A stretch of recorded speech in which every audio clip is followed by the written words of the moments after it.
Kala mo naman kung sinong magsalita. Kala mo marami nang naibigay kay nanay. Yung konting na ibibigay niya, isusumbat niya. Yung binigay ko, hindi na lang niya alam.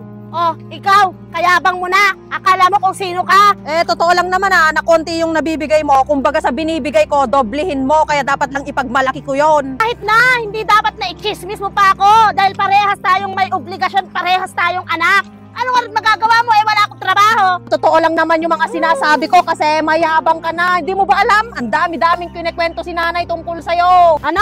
Ako pa ngayon ang mayabang? Eh, ikaw nga kung ano-ano mga pinagkukwento mo. Ay talaga, kung hindi ka sana nagyabang, edi may trabaho ka sana ngayon. Ikaw kasi inuuna mo yung yabang. Tsaka aminin mo na kasi wala ka talagang kwentang anak. Ano sabi mo, ha? Ha? Ano sabi mo?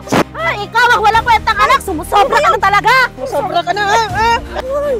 Mga anak! Kaya mo ako, ha? Bakit ba tigilin na yan? Ha? Bakit? Tigilin! Ano ba si nanay? Si nanay! Sabi ko si nanay eh! Hindi, artista lang yan. Ay, hindi! Ay, nay. Sarap! Mga to, kailangan kasing mag-inarte dito.